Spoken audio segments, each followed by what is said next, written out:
Well, hello everyone. I welcome you to our structure. Of course, this is not the exact show you've been remembering for the last couple of months. I've been posting on maybe a podcast episode, but this is mostly me trying not to get over myself with this one game. It is Witcher Free Wild Hunt. Gosh dang it.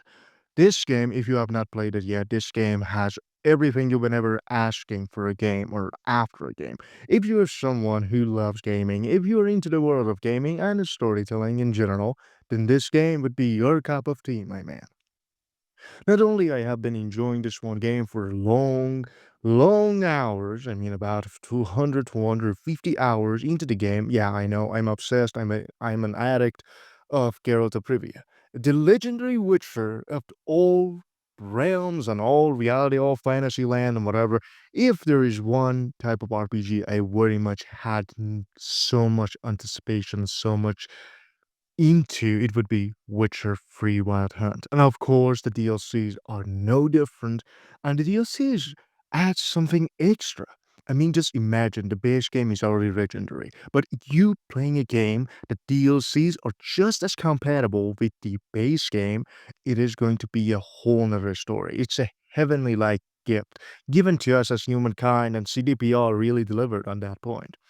Me personally, as someone who been enjoying Cyberpunk 2077 as well, this game has to be something different. I mean, from the books, from the stories told by Geralt and by his side quests during this whole entirety of The Witcher 3, I could not for the life of me get over all these great characters. Not only the side characters, but even the characters who you have met only once throughout the game, they also had some background, some history, some great rich history behind them. Of course, you go to YouTube, you go and search for it, you go and you listen to other people talk about them, explain this history and explain how they came from this point to that point where they are now so friendly with Geralt. And me personally, been hearing all kinds of things about Witcher Free for 10 years now. I mean, it's been like the 10th anniversary just last year, and God knows however long I've been really trying to get into this game. And back then, I didn't even have a PS4, so I am the greatest and the most happiest guy. I am just like the cheerful guy who you meet in a bar and he dances with all the women alike. This is the kind of man I am for this game. And especially not like I didn't do that in the game exactly to the point of getting myself drunk on the table, dancing with a plenty of people who I have no idea who they were. But let's get to the main reason why I try to make this one video work for today. It is going to be sounding like I am obsessed, in which you guys have to admit, how can I be at fault at this? And also, let's add to the Hearts of Stone DLC. I just finished the Hearts of Stone DLC, and I'm just hopping into the Blood and Wine. And gosh dang it, I have a new favorite character, Olgierd Vanabrik. This character, oh my god, however long I've been trying to get into a character or their history or where they came from, a character with some tragedy to them, so much tragedy to a point where you feel bad and sorry for them. It's what I want from a game. It's what I want from a character.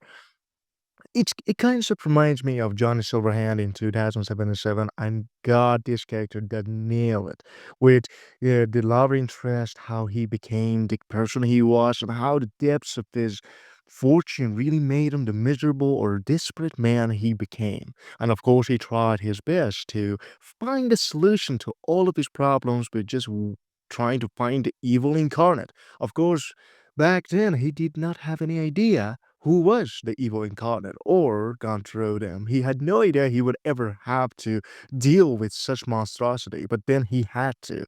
Because, of course, when you're about to lose everything, when you're about to lose the love of your life and also everything you ever tried or been trying to reach for your life, then of course this is the only solution to any problem. You go and give someone money so the professor could go and search for this whole wild treasure.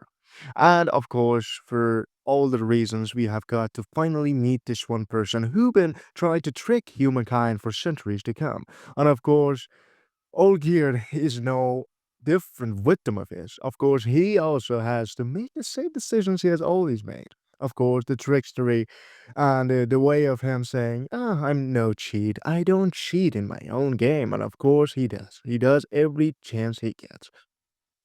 And the main thing that does really separate him from other villains or other main villains of the Witcher 3 or Witcher franchise in general, that he enjoys what he does. He's the devil himself. He's the evil incarnate. There is no way to kill him, no way to defeat him, no way to get him banished from this realm. Of course, temporarily, but he would still get back to you. He would still try to gain your soul, gain your powers, and try to get you to your knees. This is how this character works.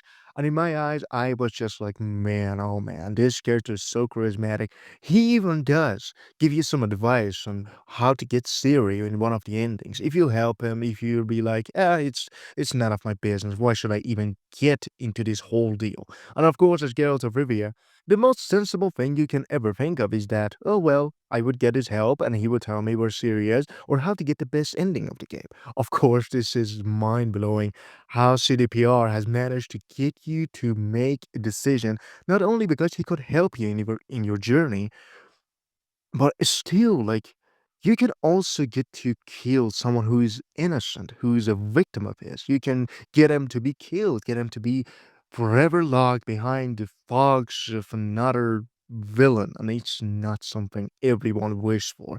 And for me, especially Olgierd, and his character analysis really goes beyond that.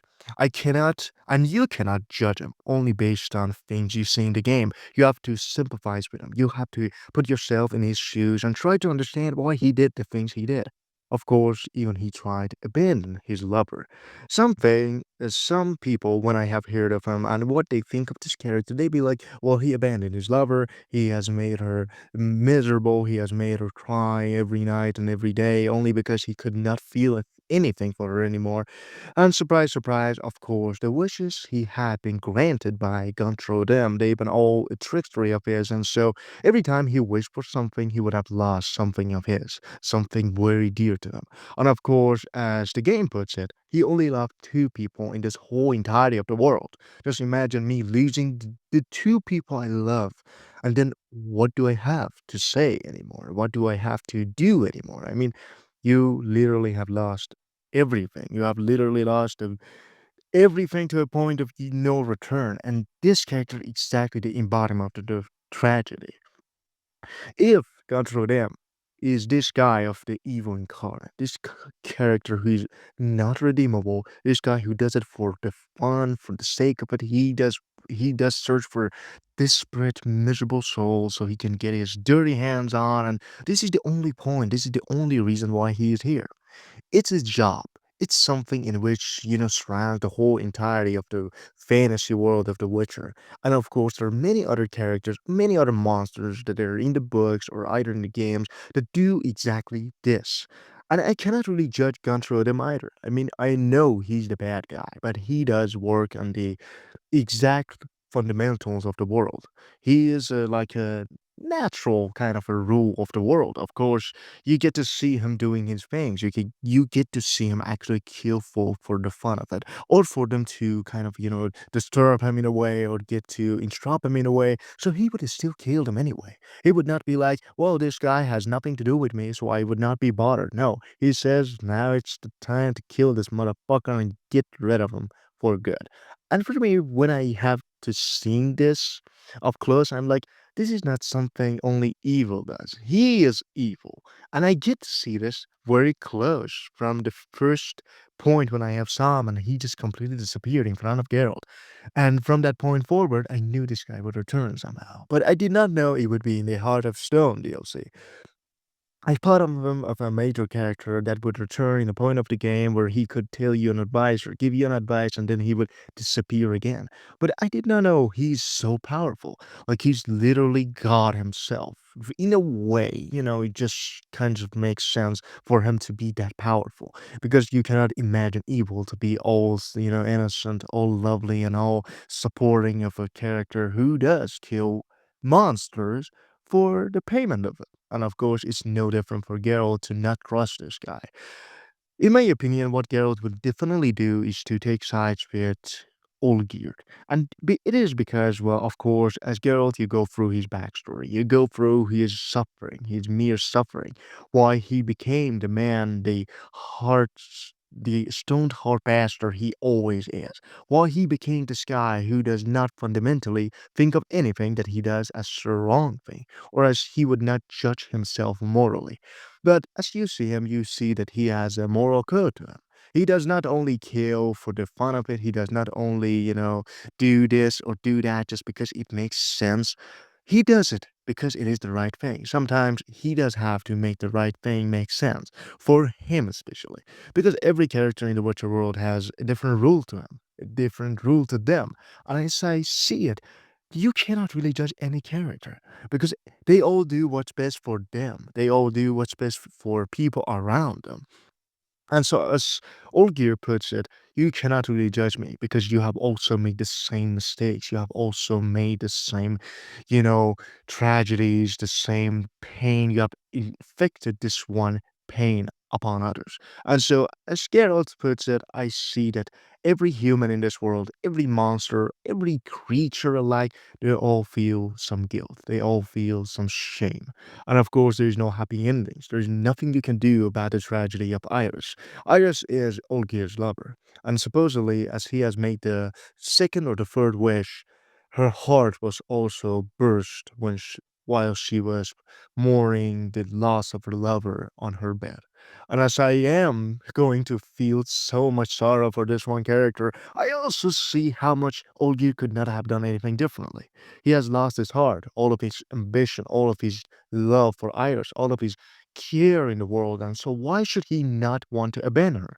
Because he also knew he was afflicting so much pain and suffering just for him to exist and just for him to be by her side. He wanted to stay, but he couldn't. Of course, he would have also made it so much worse. She would have maybe even taken her own life in the process. And so, for him to make this one wish for them to both be immortal forever, this is the this is a point of no return for both of them because Gaunter O'Dimm, this was his character, he was his motive, it was what he done, and he never told anything of it, any of these three wishes to him personally, unless he has also made the decision to get one of the wishes to turn into a toad. For a prince who really liked Iris, supposedly, for him to be turned into a toad. And this is no different from the stories told in other kind of fairy tales or fairy stories. I have also heard of many of these that if you kiss the toad, then he would return to normal. But every time a woman tried to get close to him, he would have devoured them, and this is what makes the whole thing so much darker. But again, this was the whole story, and God knows how much I love these two characters. Of course, supposedly I have made the best decision, and I would have also taken sides with Olgierd, and I would have tried to get him to finally get rid of his curse forever. And I am so much happier this way. For Iris to also have asked, how is he? How is he doing? And for me to hear what she's asking after all this time, after so many years in torment, her asking after him, it's so wholesome, it's so sweet, and I don't want anything bad to happen to these two characters, but again, they could not be together.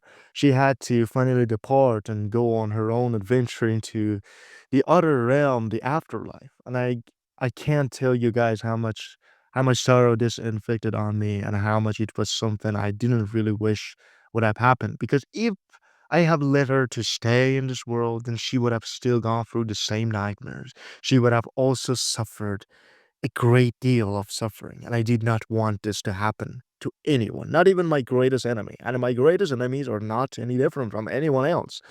This guy who wishes the worst for you, but they are just the stupidest kind of person who would ever exist. And whatever you say to them, they would still not listen. They hate you. They hate your living guts. And so I have many enemies, guys. If you want to add to this list, then I would be the happiest person. I would be the happiest one because Old Gear also had many enemies. I don't know why, but this character really made me feel emotional know, he made me want to sympathize with him. He made me want to like him more and more, want to know how it happened, how he became the person he was, and how the story really makes this whole expansion all around him. This expansion was made after him because the first we go into the DLC, we had this contract on this Toad, which he was the one to get Geralt to go after the Toad. And so for me, the start of the DLC and the end of the DLC was all so smooth because I knew who's the main character of the DLC. It was not Geralt, it was Olgierd. And for me to take sides with Gaunter O'Dimm, this son of a gun, no, of course I wouldn't. I would not do this for the life of me. Why? Because I'm a good guy, and in video games, I supposedly am, again, a good guy. God, I don't know why we do this to ourselves as human beings, but even in the fictional world of things, we still not choose to be the bad guy. We still choose to get the best ending, even though the best ending only makes it so he would have another chance in life. And that for me was all I needed to get in this whole game. And so, guys, thank you so much for hearing today's or watching today's episode. Until the next time, I see you.